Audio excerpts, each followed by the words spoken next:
तुमने एक वरदराज नाम के लड़के की कहानी सुनी थी? वरदराज महामूर्ख था। एक गुरुजी के पास चला गया उनके आश्रम में कि गुरुजी मुझे शिक्षा दे दो। तो गुरुजी के पास पढ़ा वो 5th क्लास तक, जैसे तुम लोग पढ़ के आए हो 5th। गुरुजी ने कहा बेटा सबने सब कुछ सीखा, लेकिन वरदराज तू बेटा बिल्कुल अज्ञानी रह गया, तुझे कुछ भी नहीं आया। तू एक काम कर, तू चला जा बेटा, तू आगे मत पढ़, तू सीख नहीं पाएगा।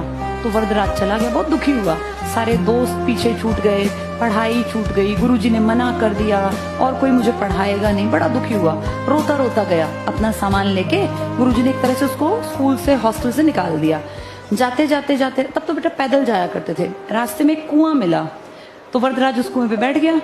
बैठते बैठते आंखों से टप टप टप आंसू गिर रहे थे। सोच रहा था मैं कहाँ जाऊंगा, क्या कहूंगा मैं घर जाके, सर ने मुझे क्यों निकाला, मैं इतना बुद्धू क्यों हूँ, क्यों नहीं मुझे चीजें समझ में आती, सब लोग पढ़ सकते हैं, मैं क्यों नहीं पढ़ सकता।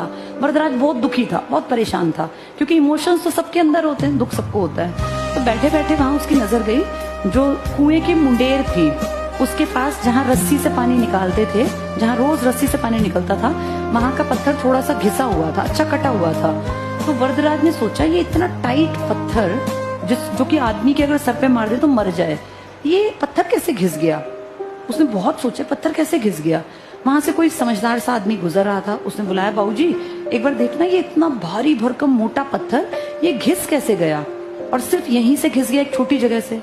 तो उस आदमी ने कहा अरे मूर्ख, तुझे नहीं पता ये रस्सी जो लगातार इस्तेमाल हो रही है पानी लाने के लिए, खींचने के लिए, इस रस्सी के जोर ने इस पत्थर को काट दिया। तो वरदराज ने कहा सर ये रस्सी तो बहुत हल्की है, तो नारियल के उस धागों से बनी है। नारियल देखा है, कच्चा नारियल, उसके ऊपर देखे वो जब हम कन्या जमाते हैं अपने घर पे तो नारियल नहीं रखती मम्मा, वो जो होते हैं ना उसके उसको बोलते हैं कॉयर, उसकी रस्सी एक पत्थर को कैसे काट गई। तो उस आदमी ने कहा कि लगातार लगातार लगातार, बेशक रस्सी कमजोर है, वो जिस फाइबर से बनी है कमजोर है, लेकिन इस मोटे पत्थर पे लगातार जब वो रस्सी घिसती रही घिसती रही घिसती रही तो ये पत्थर काटने की क्षमता उसमें पैदा हो गई। तो वरदराज के दिमाग में एकदम से एक थॉट आया कि अगर एक नॉन लिविंग रस्सी एक इतने मोटे भारी भरकम पत्थर को काट सकती है, तो क्या मैं अगर अपनी बुद्धि में बार बार बार बार बार बार चैप्टर पढ़ता जाऊं, समझने की कोशिश करूं, तो क्या मेरी बुद्धि में ये चैप्टर नहीं आएगा।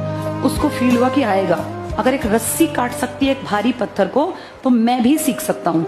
आंसू तुरंत से पहुंचे, उठा, अपना बैग उठाया, मास्टर जी के वापस वहीं भाग गया अपने आश्रम, और गुरुजी को जाके पैर पकड़ लिया कि गुरुजी मुझसे गलती हो गई, मैं पढ़ता नहीं था, मैं अभ्यास नहीं करता था, प्रैक्टिस नहीं करता था, आपने मेरी आंखें खोल दी यहाँ से निकाल के, थैंक यू।